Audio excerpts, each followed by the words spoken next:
রাতের নীরবতায় বাড়ির সবাই নিজ নিজ ঘরে গভীর শোকে ডুবে আছি। কেউ কারো দিকে চোখ তুলে তাকাতেও পারছি না। সন্ধ্যা হলেই আমাদের সকলের মধ্যে দুঃখটা তাজা হয়ে উঠত। সবাই যে যার ঘরে লুকিয়ে লুকিয়ে কাঁদতাম, নিজেদের দুঃখ কমানোর চেষ্টা করতাম। গত এক সপ্তাহ ধরে এমন কোনো দিন যায়নি যে আমরা এই কষ্টের মধ্যে দিয়ে যাইনি। অনেকক্ষণ ঘরে থাকার পর আমি নিজেকে শক্ত করে উঠে দাঁড়িয়ে ঘর থেকে বাইরে বেরিয়ে এলাম। একমাত্র আমি নিজেকে একটু শক্ত করতে পেরেছি। আমাকে বৃদ্ধ মা আর দুর্বল বাবাকে সামলাতে হবে। প্রথমে বারান্দার বেসিনে নিজের হাত ধুয়ে তারপরে মুখে জলের ঝাপটা নিলাম, যাতে অবস্থা কিছুটা ভালো হয়। কান্নার ফলে চোখ লাল হয়ে গিয়েছিল। মুখ হাত ধোয়ার পরে চোখ মুখের অবস্থা কিছুটা স্বাভাবিক হলে তোয়ালে দিয়ে হাত মুখ মুছে মুখে জোর করে হাসি এনে দাদার ঘরের দিকে গিয়ে দরজায় টোকা দিয়ে বৌদিকে খেতে ডেকে তারপর বাবা মায়ের ঘরের দিকে গেলাম। যখন আমি তাদের ঘরে ঢুকলাম তখন আমাকে দেখে তারা নিজেদের চোখ মুছছিলেন। আমার আন্দাজ ঠিকই ছিল, আমার আসার আগে তারা দুজনেই কাঁদছিলেন। আমাকে আসতে দেখেই দুজন চোখ মুখে নকল হাসি এনে পরস্পরকে সান্ত্বনা দিচ্ছিলেন আর নিজেদের বাঁচার সান্ত্বনা খুঁজছিলেন। আমাদের উপর যে দুঃখের পাহাড় নেমে এসেছে তার থেকে বের হওয়া আমাদের পক্ষে খুবই কষ্টকর। যাই হোক, আমি মা বাবাকে উঠিয়ে তাদেরকে খাবার টেবিলে এনে চেয়ারে বসিয়ে রান্নাঘরের দিকে গেলাম, যাতে খাবার বেড়ে তাদেরকে খেতে দিতে পারি। বাবা মায়ের অবস্থা দেখে আমার খুব খারাপ লাগছিল। কিভাবে তারা এক সপ্তাহের মধ্যেই দুর্বল এবং অসহায় হয়ে পড়েছেন। যেন এক সপ্তাহের মধ্যে তারা কত না অসুখে ভুগেছেন। আমি তাদের সামনে খাবার রেখে করুণ মুখে দাদার ঘরের দিকে তাকালাম, যেটা এখনো বন্ধ। আমি আবার গিয়ে দরজায় 3বার নক করলাম, কিন্তু ভেতর থেকে কোনো আওয়াজ এলো না। বাবা মাকে খাবার দেওয়ার কিছুক্ষণের মধ্যেই আমাদের খাওয়া হয়ে গেল। খাবার তো সবাই নামমাত্রই খেয়েছি, যেটা শুধুমাত্র বেঁচে থাকার জন্য জরুরি। থালা বাসন গুছিয়ে রাখার পরে মায়ের অনুরোধে আবার দাদার ঘরের দিকে গিয়ে দরজা কড়া নাড়লাম, কিন্তু তবুও দাদার ঘরের দরজা খুলল না। কিছুক্ষণ পরে বাইরের দরজার আওয়াজ হলে দরজা খুলে দেখি মাসি পিসি কাকা মামা এসেছেন। তারা সবাই আমার মাথায় হাত বুলিয়ে আদর করে দিলেন। বাড়ির ভেতরে এসে মা বাবার সাথে দেখা হলে মা আর পিসি আবারও কেঁদে ফেললেন। মাসি অনেক কষ্টে তাদেরকে শান্ত করলেন। গত এক সপ্তাহ ধরে আমাদের বাড়ির অবস্থা এরকমই, কারণ আমাদের একমাত্র ভরসা আমার বড় দাদা। এক সপ্তাহ আগে হঠাৎই সংসারের মায়া ত্যাগ করে চলে গেলেন। তার চলে যাওয়াটা আমাদের জন্য একটা বিশাল ধাক্কা। আমাদের মাথায় যেন আকাশ ভেঙে পড়ল। কে ভেবেছিল এই আকস্মিক দুর্ঘটনার কথা? মাত্র 1.5 মাস আগেই সবকিছু ঠিকঠাক ছিল। আমরা সবাই মিলে বাড়িতে হাসি খুশি থাকতাম, কিন্তু এই আকস্মিক দুর্ঘটনা আমাদের সমস্ত সুখ কেড়ে নিয়েছে। মাসি আর মা দাদার কথা সমালোচনা করতে লাগলেন। আমি আর পিসিমা এক পাশে বসলাম। দাদার কথা শুনে আবারও আমার চোখের জল চলে এলো। হঠাৎ পিসিমা দাদাকে দেখতে চান বলে ইচ্ছা প্রকাশ করলেন। পিসিমা আমাকে দাদার বিয়ের ভিডিও দেখাতে বললেন। আমি অনিচ্ছা সত্ত্বেও উঠে ঘরের ল্যাপটপ আনতে গেলাম। আমি চাইনি বাবা মা দাদার বিয়ের ভিডিও দেখুক, তাহলে আবারও তাদের শরীর খারাপ হতে পারে। কিন্তু পিসিমার কথাই না বলতে পারলাম না, তাই ল্যাপটপ খুলে ভিডিও চালালাম। ভিডিওতে দাদা কত খুশি ছিল, না জানি কার নজর তার উপর পড়েছিল। সবাই একসাথে ভিডিও দেখছিলাম। মা বাবা দাদার ছবি ছুঁয়ে ছুঁয়ে আদর করছিলেন আর কাঁদছিলেন। তখন পিসিমা বৌদির কথা জিজ্ঞাসা করে বললেন, কমলা, তোমার বৌমা কোথায়? এই প্রশ্ন শুনেই মা ঘাবড়ে গিয়ে সঙ্গে সঙ্গে আমার দিকে তাকালেন। পিসিমাকে মিথ্যা কথাও বলতে পারছেন না, আর কি উত্তর দেবেন সেটাও বুঝতে পারছেন না, আবার সত্যি কথাও বলতে পারছেন না। আমরা সবাই পিসিমার কড়া মেজাজের কথা ভালো করেই জানি। পিসিমা যদি বৌদির সম্পর্কে একটাও ক্লু পান, তাহলে যে কি নাটক শুরু হবে তা আমি ভাবতেও পারছি না। আর আমরা চাইতাম না বাড়িতে কোনো নতুন নাটক তৈরি হোক। মা আর আমি পিসিমাকে কোনো উত্তর দেওয়ার আগেই দরজা দিয়ে প্রতিবেশী মহিলারা বাড়িতে প্রবেশ করলো। তারা প্রতি রাতেই খাবার খাওয়ার পর আমাদের দুঃখ লাঘব করতে আসতো। বাবা মা ও কাকা পাশের ঘরে চলে গেল, আর আমরা মহিলারা সেখানেই বসে রইলাম। আমি লোকজনকে আসতে দেখে একটা স্বস্তির নিঃশ্বাস ফেললাম, এই ভেবে যে ওদের আসার কারণে পিসির মনোযোগ বৌদির দিক থেকে সরে যাবে। কিন্তু এটা আমার মনের ভুল, কারণ সেই সব মহিলারাও এসে বৌদির কথাই জিজ্ঞাসা করতে লাগলো। কিন্তু আমাদের কাছে কাউকেই বলার মতো কোনো উত্তর নেই। এখন আমরা তাদেরকে কিভাবে বলবো যে বৌদির কোনো ব্যাপারেই হুঁশ নেই? আমার মনে হলো যে তাদেরকে বলে দেই বৌদিকে ঘুমের ওষুধ খাইয়ে ঘুম পাড়িয়ে দেওয়া হয়েছে। আমি একথা বলতেই যাচ্ছিলাম, হঠাৎ দাদার ঘরের দরজা খুলে বৌদিকে বের হতে দেখা গেল। তার দিকে তাকিয়ে আমি আর মার লজ্জায় মাথা নিচু করে নিলাম, কারণ আমাদের সামনেই আমাদের মান সম্মানের 12টা বাজছিল। আমার দাদার পছন্দ যে এমন হবে, এই দুঃখের কথা কার কাছে বলবো? যা হওয়ার তা তো আগেই হয়ে গেছে, এখন আফসোস করে কি লাভ? সেই সময় মা যদি দাদার কথা না শুনতেন, তাহলে আজ আমাদের এই দিন দেখতে হতো না। সবাই হতভম্ব হয়ে দাদার ঘরের দিকে তাকিয়ে রইল। বৌদির এমন চেহারা দেখবে কেউ আশাও করেনি। মাত্র 1 সপ্তাহই তো হয়েছে দাদার মৃত্যুর। বৌদি এতটাই লজ্জাজনক কাপড় পরেছিল যে সবার চোখ লজ্জায় নিচু হয়ে গেল। সবাই জিজ্ঞাসা নিয়ে আমার মায়ের দিকে তাকাতে লাগলো। বৌদি ভারী লাল রঙের কাপড় সামলে আমাদের দিকে এগিয়ে এলো। সাথে সাথে তার পায়ে বাঁধা পায়ের নুপুর আর হাতের চুড়ি টুংটাং শব্দে পুরো ঘর গম গম করতে লাগলো। আর তার মুখে একেবারে নববধূর মতো একটা হালকা হাসিও লেগেছিল। সে হাঁটতে হাঁটতে আমাদের কাছে এসে দাঁড়ালো। তারপর কিছুক্ষণ দাঁড়িয়ে দাঁড়িয়ে ল্যাপটপে চলা ভিডিও দেখলো। তারপর ল্যাপটপটা নিয়ে নিজের রুমে চলে গেল। পিসিমা বৌদির এই রূপ দেখে খুব রেগে গেলেন। তিনি তৎক্ষণাৎ উঠে বৌদির পিছনে গিয়েছিলেন, কিন্তু তার আগেই বৌদির ঘরের দরজা বন্ধ করে দিলেন। ক্ষিপ্ত মেজাজে ফিরে এসে মাকে বলতে লাগলেন, কমলা, এ বাড়িতে সব কি হচ্ছে? তুমি কি এই বাড়ির নিয়ম নীতি সব ভুলে গেছো? এই বাড়ির নিয়ম কানুন কি তুমি জানো না? ছেলের মৃত্যুতে মনে হয় তুমি সব কিছু ভুলে গেছো। সমস্যা নেই, আমি তোমাকে সব মনে করিয়ে দেব।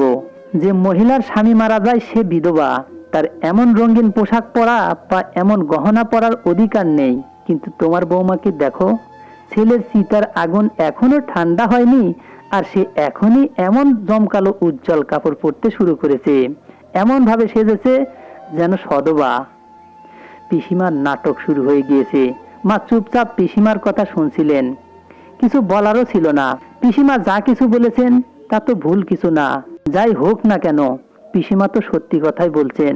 পিসিমা এখনই বৌদিকে এ বাড়ি থেকে বের করে দিতে বলেছিলেন। আমি অনেক কষ্টে তাকে শান্ত করে বুঝিয়ে বললাম যে আসলে দাদার মৃত্যুর পর থেকেই বৌদির মানসিক ভারসাম্য নষ্ট হয়ে গিয়েছে। তার মন এখনো দাদার মৃত্যুর বিষয়টিকে মেনে নিতে পারেনি। তাই তো সে বধূর মতো সেজে দাদার জন্য অপেক্ষা করছে। আমার কথা শোনার পর সকলে আফসোস করলেন। বৌদিকে এই অবস্থায় দেখে সহ্য করা আমাদের জন্য কষ্টকর। বাধ্য না হলে কে আর মেনে নিতে পারে যে ছেলের মৃত্যু 7 দিনও হয়নি আর তার বউ নববধূর সাজে সেজে বসে আছে। কিছু সময় বসার পরেই সবাই নিজ নিজ বাড়িতে ফিরে গেল। পিসিমা ফিরে যাওয়ার সময় মাকে বৌদির উপর কড়া নজর রাখতে বললেন। সাথে এটাও বললেন, একে বোঝাও যাতে এরকম না করে।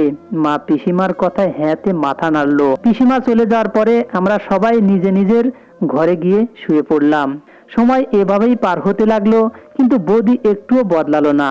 মা বৌদিকে বোঝাতে বোঝাতে ক্লান্ত হয়ে গেছে যে দাদা আর এই দুনিয়াতে নেই। সে আমাদের চোখের সামনে মারা গেছে এবং আমরা তার ক্রিয়াকর্ম শেষ করে ফেলেছি। কিন্তু বোঝানোর পরেও বৌদির উপর তার কোনো প্রভাব পড়ল না। সে প্রতিদিন নতুন বইয়ের মতো সেজেগুজে বিয়ের ভিডিও চালিয়ে ঘরের দরজা বন্ধ করে দিত। বৌদির ঘর থেকে প্রায় কথা বলার আওয়াজ শোনা যেত। না জানি সে কার সাথে কথা বলে। আমরা সবাই খুব টেনশনে, বুঝতেই পারছি না যে কি করা উচিত আর কি না। দাদার মৃত্যুর হওয়ার 1 মাস হয়ে গেল। সময় কষ্টের সবচেয়ে বড় ওষুধ। সময়ের সাথে সাথে বড় থেকে বড় ঘাও শুকিয়ে যায়। সময়ের সাথে সাথে আমরাও সবাই ঠিক হয়ে হচ্ছিলাম, কিন্তু না জানি বৌদি কবে এই জিনিসটা বুঝবে। আমার নাম জ্যোতি। আমরা 2 ভাই বোন। দাদার নাম ছিল অখিল। দাদা কাপড়ের ব্যবসা করতেন। শহরে আমাদের বড় দোকান ছিল। দাদা কলেজ কমপ্লিট করার পরে পড়াশোনা ছেড়ে দিয়ে বাবার সঙ্গে ব্যবসায় হাত লাগায়, আর এতে বাবারও কিছুটা সুবিধা হয়। পরিবার হাসি খুশিভাবে চলছিল। একদিন রাতে খাওয়ার সময় দাদা মাকে বলল যে সে বিয়ে করতে চায়। দাদার কথা শুনে মা তো খুব খুশি, কিন্তু বাবা মা আর দাদার দিকে ঘুরতে লাগলেন। মা বাবার পরোয়ানা না করেই বলল, আমি তাড়াতাড়ি ঘটককে মেয়ে দেখতে বলছি, কিন্তু তুই বল তোর কি ধরনের মেয়ে পছন্দ, যাতে আমি সেই ধরনের মেয়ে ঘটককে খুঁজতে বলতে পারি। কিন্তু এরপরে দাদা যা বলল তা শুনে আমার মায়ের খুশি হারিয়ে গেল। দাদা বলল, আমি মেয়ে নিজেই পছন্দ করে নিয়েছি, এখন তোমরা শুধু মেয়ের বাড়িতে সম্বন্ধ নিয়ে যাওয়ার জন্য রেডি হও। দাদার কথা শুনে মা বাবা দাদার দিকে অবাক হয়ে তাকিয়ে রইল। তারা দাদার কথা শুনে দুঃখ পেল, কারণ আজকের আগে দাদা কখনোই মা বাবার অনুমতি না নিয়ে কোনো কাজই করেনি। কিন্তু আজকে যখন বিয়ের কথা এলো, তখন সে মা বাবাকে জিজ্ঞাসা না করেই এত বড় একটা সিদ্ধান্ত একা কিভাবে নিল। মা দাদাকে কিছু বলতে যাচ্ছিল, কিন্তু বাবা মায়ের হাতের উপর হাত রেখে তাকে কিছু বলতে নিষেধ করলেন। বাবা বুঝে গিয়েছিলেন যে দাদা এখন বড় হয়েছে, তার এখন আর বাবা মায়ের আঙ্গুল ধরে চলার বয়স নেই। মা দাদার কাছে মেয়ের কথা জিজ্ঞাসা করলে জানা গেল যে মেয়ে অনাথ, সে তার কাকা কাকির সাথে থাকে। 2 দিন পরেই মা আর বাবা গিয়ে মেয়ে দেখে আসলেন। মেয়ে দেখতে শুনতে ভালো, কিন্তু মেয়ের আচার ব্যবহার কেমন সেটা তো বিয়ের পরেই জানা যাবে।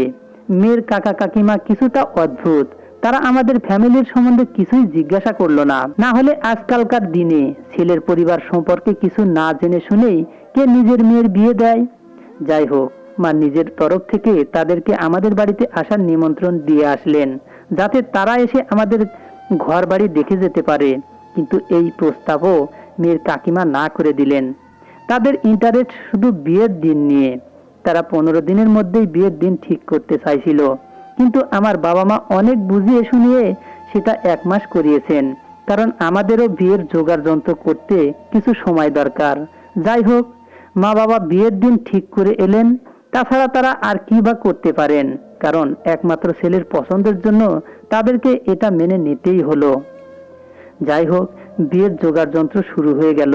এর মধ্যেও মা দুবার দাদাকে বোঝানোর চেষ্টা করলো যে এত তাড়াহুড়া করা ঠিক না, ভালো হয় তুই আরো কিছু সময় নিয়ে ভালো করে চিন্তা ভাবনা কর, তারপরে সিদ্ধান্ত নে। কিন্তু দাদা মাকে বলল যে তার সিদ্ধান্ত ঠিকই আছে। যাই হোক, এটা তো সময়ই বলবে যে তার সিদ্ধান্ত ঠিক না ভুল। এইভাবেই সময় কাটতে লাগলো, আর আমরা দাদাকে বিয়ে দিয়ে বউকে বাড়িতে নিয়ে এলাম। মেয়ের কাকা কাকি বিয়ের পরের দিনই এই শহর ছেড়ে কোথাও চলে গেছেন। বৌদি বেশিরভাগ সময় ঘরের ভেতরেই থাকতো। তার বিয়ের 6 দিন হয়ে গেছে, কিন্তু শুধু খাওয়ার সময় ছাড়া বাইরে আসতো না। নতুন বিয়ে, তাই আমরাও বেশি ডিস্টার্ব করা ঠিক হবে না ভাবলাম। একদিন দাদার দোকান থেকে ফিরে তাড়াতাড়ি খাবার খেয়ে ঘরে ঢুকে গেল। কিছুক্ষণ পরে বৌদিকে নিয়ে ঘর থেকে বের হয়ে মাকে বলল সে বৌদিকে নিয়ে কোথাও ঘুরতে যাচ্ছে। শীতের সময়, সন্ধ্যার দিকেই অন্ধকার হয়ে এসেছিল। তাই মা দাদাকে বলল, এই সময় ঘুরতে যাওয়া ঠিক হবে না, তার থেকে কালকে দিনের বেলা ঘুরতে যাস, এই রাতের বেলা কোথায় ঘুরবি। দাদা বৌদির দিকে তাকিয়ে মাকে বলল, মা, এর এখন ঘুরতে যেতে ইচ্ছে করছে, তুমি চিন্তা করো না, আমরা শুধু রাস্তার ধারে কিছুটা গিয়েই আবার ফিরে আসব। মা দাদাকে যেতে দিতে চাইছিল না, কিন্তু দাদা বৌদিকে নিয়ে বেরিয়ে গেল। কিছুক্ষণ পরেই দাদা বৌদিকে নিয়ে তাড়াতাড়ি বাড়ির মধ্যে এসে বৌদিকে ঘরের মধ্যে রেখে আবার বাইরে বেরিয়ে এলো। দাদার মুখে আতঙ্কের ছাপ দেখে আমি দৌড়ে গিয়ে দাদাকে জিজ্ঞাসা করলাম কি হয়েছে, কিন্তু দাদা আমার কথার উত্তর না দিয়ে বাইরে যেতে লাগলো। তারপরে দরজার কাছে গিয়ে হঠাৎ থেমে তারপরে দৌড়ে মায়ের পায়ের কাছে বসে জোরে জোরে কাঁদতে লাগলো। মায়ের তো আত্মা বেরিয়ে যাওয়ার মতো অবস্থা। কোন মা তার এত বড় যুবক ছেলেকে কাঁদতে দেখতে পারে? মা তাড়াতাড়ি দাদার মাথায় হাত বুলিয়ে শান্ত করতে লাগলো। কিছুক্ষণ পরে দাদার কান্না কিছুটা কমলো। মা সেভাবেই দাদার মাথা নিজের পায়ের উপরে নিয়ে বসে রইল। মায়ের মনে হলো হয়তো দাদা ঘুমিয়ে পড়েছে, তাই মা সেভাবেই বসে রইল যাতে দাদার ঘুম ভেঙে না যায়। যদিও আমি মাকে অনেকবার বললাম যে দাদাকে উঠাও, যাতে ও নিজের ঘরে গিয়ে আরাম করে ঘুমাতে পারে, কিন্তু মা আমাকে থামিয়ে দিল। তারপর আমি সেখান থেকে উঠে রান্নাঘরে রান্না করতে গেলাম। খাবার বেড়ে যখন আমি মাকে ডাকলাম, তখন মা দাদার হাত ধরে তাকে উঠাতে চাইল। তখন দাদা সেভাবেই মাটিতে পড়ে গেল। এটা দেখে মায়ের গলা দিয়ে আর্তনাদ বেরিয়ে এলো। আমি তাড়াতাড়ি দৌড়ে এসে দাদার নাড়ি চেক করলাম। দেখলাম দাদার শরীর পুরো ঠান্ডা হয়ে গেছে। দাদার শরীরে জীবনের কোনো লক্ষণই নেই। মা চিৎকার করে বলতে লাগলেন, তিনি কি জানতেন তার ছেলে তার কোলেই এভাবে চিরজীবনের জন্য ঘুমিয়ে পড়বে? যদি জানতেন তবে মা তাকে ঘুমাতেই দিত না। কিন্তু ভাগ্যের সাথে কে লড়াই করতে পারে। বাড়ির সবার অবস্থা খারাপ। প্রতিবেশী এবং আত্মীয় স্বজন সবাই এসে পড়েছেন, কারণ সবাই খবর পেয়ে গেছে। মায়ের তো কান্না করে করে অবস্থা খারাপ, আর বৌদিও কান্না করতে করতে অজ্ঞান হয়ে গেছে। 1 ঘন্টার মধ্যেই কয়েকবার সে অজ্ঞান হয়ে পড়েছে। তার সঙ্গে তো অনেক বড় অন্যায় হয়েছে। বৌদির হাতের মেহেন্দি এখনো ওঠেনি। আর এরকম একটা অঘটন তার সাথে ঘটে গেল। 7 জন্ম সাথে থাকার ওয়াদা করা লোকটা একদম শুরুতেই তাকে ছেড়ে চলে গেছে। জানি না দাদার কি হয়েছিল। এই তো দুজনে হাসতে হাসতে ঘর থেকে বাইরে ঘুরতে বেরিয়েছিল, তারপর হঠাৎ কি এমন হলো আমি তো কিছুই বুঝতে পারছি না। আর বৌদিরও কোনো হুঁশ ছিল না যে তাকে জিজ্ঞাসা করব। বিছানায় পড়ে থাকার কারণে দাদার শরীর শক্ত হয়ে গেছে, তাই তাড়াতাড়ি দাদার অন্তিম সংস্কারের ব্যবস্থা করা হলো। দাদার অন্তিম সংস্কার হওয়ার সাথে সাথেই মায়ের ভিপি হাই হয়ে গেল, আর বাবার হার্ট ফেল হলো। তাদের দুজনকে তাড়াতাড়ি করে হাসপাতালে নিয়ে যাওয়া হয়। প্রায় 6 ঘন্টা হাসপাতালে থাকার পর সকালের দিকে তারা দুজন বাড়িতে ফিরে এলো। আমাদের বাড়িতে মৃত্যুর নিস্তব্ধতা বিরাজ করছে। আস্তে আস্তে আত্মীয় স্বজন যে যার বাড়িতে ফিরে গেল। আমরা সবাই মৃত্যুর শোক থেকে এখনো বের হতে পারিনি। দাদার মৃত্যুর 4 দিন পরে বৌদি ঘর থেকে বেরোলো, কিন্তু বৌদিকে দেখে আমরা সবাই হতভম্ব হয়ে গেলাম। বৌদি পুরো নতুন বইয়ের মতো সেজেগুজে এদিক ওদিক তাকিয়ে নিজের সাথে কথা বলতে লাগলো। কিছুক্ষণ পরেই আবার নিজের ঘরে ঢুকে দরজা বন্ধ করে দিল। সারা রাত তার ঘর থেকে কথা বলার আওয়াজ শুনতে পেলাম।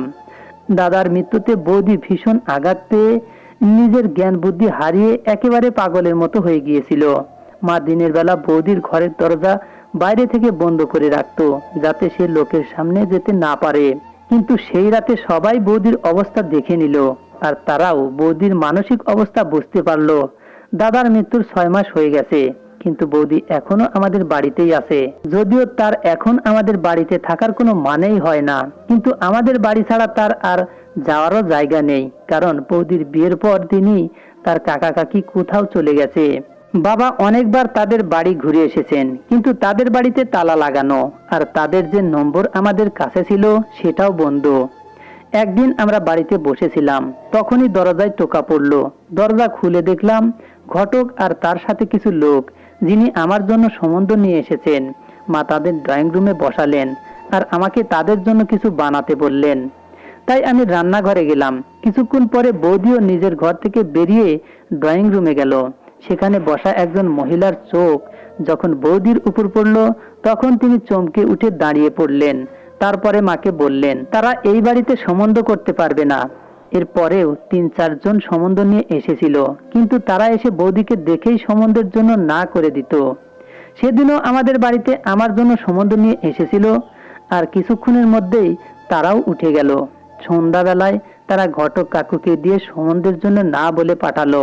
মা রেগে গিয়ে বললেন আজকে উনি বৌদিকে বাড়ি থেকে বের করে দেবেন, কেননা তার জন্য প্রতিবার আমার সম্বন্ধ ভেঙে যাচ্ছে। এরপরে মা রেগে বৌদির দরজায় জোরে ধাক্কা দিলে দরজাটা খুলে গেল। সামনের দৃশ্য দেখে মা চিৎকার করতে লাগলো। মায়ের চিৎকার শুনে আমি আর বাবা তাড়াতাড়ি বৌদির ঘরের দিকে দৌড়ে গেলাম। সামনের দৃশ্য আতঙ্কিত করে দেওয়ার মতোই। আমাদের চোখের সামনে বৌদি পাকার সাথে ঝুলছে, আর তার ল্যাপটপ বিছানায় চলছে। মা বারবার চিৎকার করে যাচ্ছিল।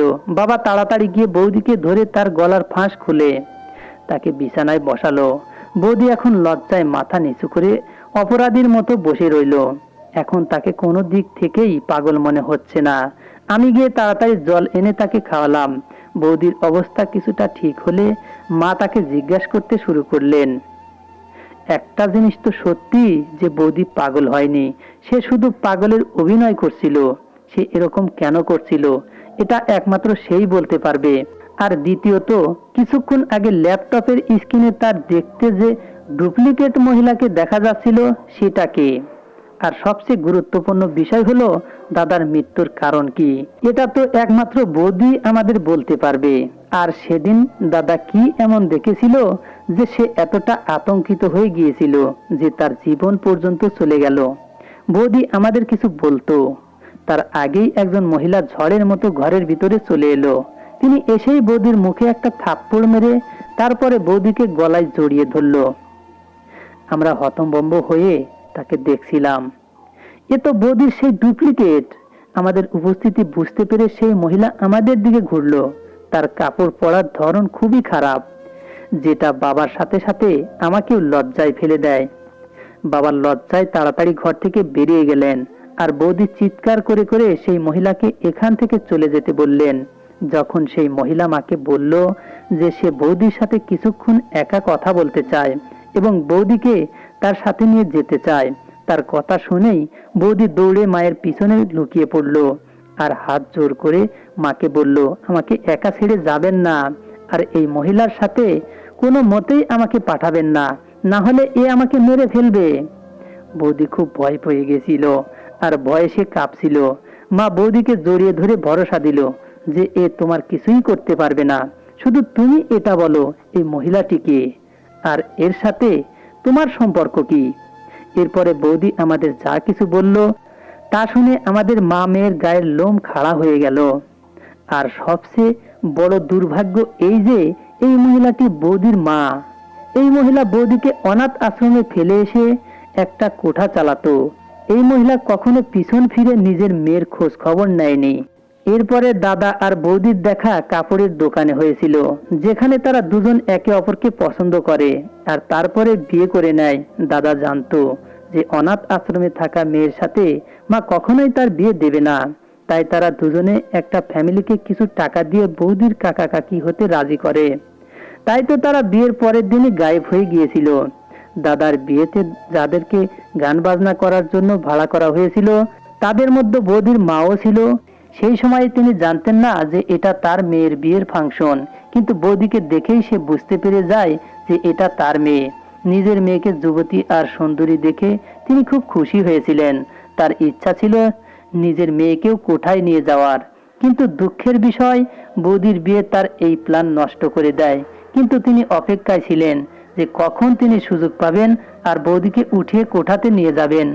দাদার দুর্ভাগ্য না এই মহিলার সৌভাগ্য জানি না, কিন্তু যখন দাদা আর বৌদি ঘুরতে বের হয় তখন এই মহিলা তাদের দুজনকে দেখে নেয়। তারপরে তার মাথায় একটা শয়তানি চাল চালে। দাদাকে সে নিজের ব্যাপারে সবকিছু বলে আর এটাও বলে যে তোমার স্ত্রী অবৈধ সন্তান। তুমি এটা ভেবো না যে তোমার বউ নিষ্কলঙ্ক পবিত্র। এ আমার সাথে কোঠায় কাজ করেছে আর না জানি কত পুরুষের বিছানা গরম করেছে। এ তো আমার উপরে রাগ করে আমাকে ছেড়ে অনাথ আশ্রমে চলে গিয়েছিল। সেখানে বসেই এ তোমাকে নিজের প্রেমের জালে ফাঁসিয়ে তোমাকে বিয়ে করে নিয়েছে। তিনি ভেবেছিলেন এই কথা শুনে দাদা বৌদিকে ডিভোর্স দিয়ে দেবে, কিন্তু দাদা বৌদিকে খুবই ভালোবাসতো। হঠাৎ আসা এই আঘাত দাদা সহ্য করতে না পেরে জীবনের বাজি হেরে যায়। দাদার মৃত্যুর পরে তো বৌদির মায়ের রাস্তা আরো পরিষ্কার হয়ে যায়। এটা বুঝতে পেরে বৌদি নিজের মায়ের হাত থেকে বাঁচতে পাগল হওয়ার অভিনয় শুরু করে। কিন্তু এখন বৌদির মা জানতে পেরেছে যে বৌদি পাগল না, তাই তিনি বৌদিকে তার সাথে নিয়ে যাওয়ার হুমকি দেন, যার কারণে বৌদি আত্মহত্যা করার চেষ্টা করেছিল। বৌদি এসব কথা বলতে বলতে কান্না করে ফেলল, আর সেই মহিলা রাগী চোখে বৌদির দিকে ঘুরতে লাগলো। তখন মা এগিয়ে গিয়ে সেই মহিলার গালে কষিয়ে থাপ্পড় মারলো, আর সে এটারই যোগ্য ছিল। তার মিথ্যার কারণে আমার দাদা মারা গেছে, তার মেয়ে বিধবা হয়েছে। যে মহিলা নিজের মেয়েকেই ছাড়েনি সে অন্য কারো কিভাবে হতে পারে? এরকম ডেঞ্জারাস মহিলাদের খোলা থাকাই উচিত না। তাই মা তাড়াতাড়ি পুলিশকে ফোন করে ডাকলেন আর বৌদির মাকে পুলিশের হাতে তুলে দিলেন। এরপরে বাবা মা একটা ভালো সম্বন্ধ দেখে বৌদির আবার বিয়ে দিলেন। বৌদি ধীরে ধীরে দাদাকে ভুলে যায়। এখন সেখানে সে সুখেই সংসার করছে। বয়স্করা সত্যিই বলেন, কারো একজনের চলে যাওয়াতে জীবন থেমে থাকে না, জীবন নিজের গতিতেই চলতে থাকে। আমাদের হৃদয় থেকেও দাদার দুঃখ কমে গেছে, কিন্তু হৃদয়ে তার কথা মাঝে মাঝে জেগে ওঠে। বৌদির বিয়ের 1 বছর পর মা বাবা আমারও বিয়ে দিয়ে দেন। এখন বাড়িতে তারা দুজনেই থাকেন। আমি মাঝে মাঝে বৌদির সঙ্গে দেখা করতে যাই। সে আমাদের কাছে খুব কৃতজ্ঞ যে আমরা তার জীবনকে নষ্ট হওয়ার হাত থেকে বাঁচিয়েছি। বন্ধুরা, ভিডিওটি কেমন লাগলো কমেন্ট করে জানাবেন এবং চ্যানেলটি সাবস্ক্রাইব করবেন। বন্ধুরা, আমাদের এই গল্পটি যদি ভালো লেগে থাকে লাইক, কমেন্ট, শেয়ার ও সাবস্ক্রাইব করে আমাদের পাশেই থাকবেন। ধন্যবাদ সবাইকে, ভালো থাকবেন।